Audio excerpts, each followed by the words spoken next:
But there is another side to Cooper's lifetime in aviation, one that for years he would only discuss with close friends, until now. It involves his personal encounters with UFOs. For him, it began in 1951 while flying in Europe for the U.S. Air Force. There, Cooper and other pilots witnessed an incident that has never been officially explained. A vast armada of UFOs flying in formation at extremely high altitudes. Recently, Yolanda Gaskin spoke with Gordon Cooper. In this exclusive interview, Colonel Cooper spoke for the first time on television about his encounters with UFOs. I've read about this incident you had in 1951, and you said you saw literally hundreds of unidentifiable flying objects. Yes, they were flying quite high. How high we couldn't tell because we couldn't get anywhere near their altitude. But they were either very large craft way up or smaller craft still well above what we could get to. For a day and a half, all of this happened. But then no one wanted to talk about it. Well, we sent a report forward on it, and the answer that finally came back months later was they were probably high-flying seed pods, which didn't sound very logical. There are always a lot of excuses. There's always weather balloons. I've heard that one before. In 1951, you couldn't even get close to the things that were flying overhead. You or anyone else that was flying. They were faster, higher.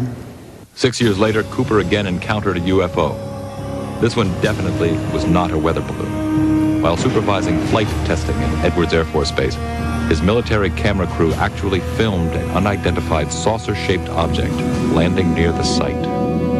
As they were sitting there filming, a little saucer came from, I say little saucer, it was a saucer, came flying over their heads, put down 3 little landing gear and landed right out on the dry lake bed.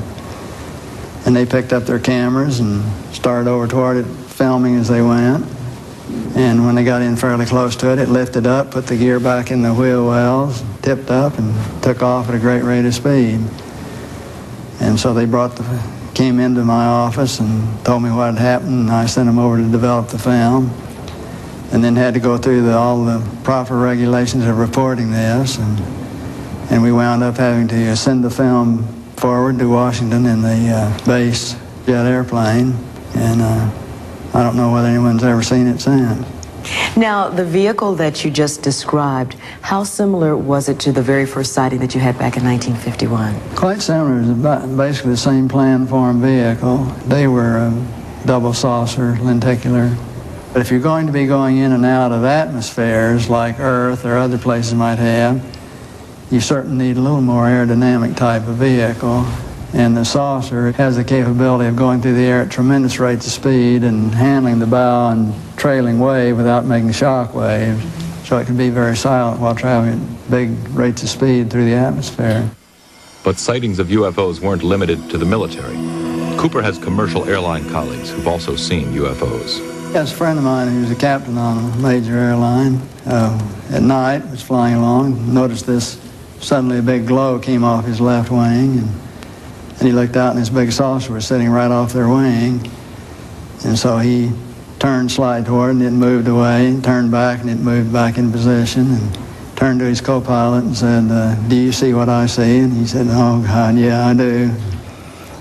And it trailed along with him for quite a period of time, then tipped up, climbed very steeply away. Was on Jim McDivitt's Gemini 7 mission, where they saw this glint of something metallic off in the distance. And he reported, and nobody had it listed on the ground, so he tried getting a picture of it, but the sun, unfortunately, was glinting off of it so bright, all you got is just a glint.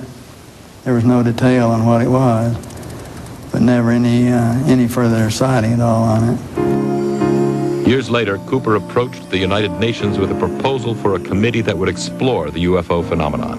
All right, now tell me about the letter to the UN. Well, the letter to the UN was in conjunction with a meeting that I had with Kurt Waldheim and the Security Council of the UN to try to encourage the UN to establish a committee to start comparing notes and data and information and to really look into all of this from an unbiased, neutral point of view. Here's a quote from your letter. I believe that these extraterrestrial vehicles and their crews are visiting this planet from other planets and are obviously a little more advanced than we are here on Earth. And are you saying that's exactly why governments have been trying to keep this information private, because of that obvious advancement? Very possibly, right.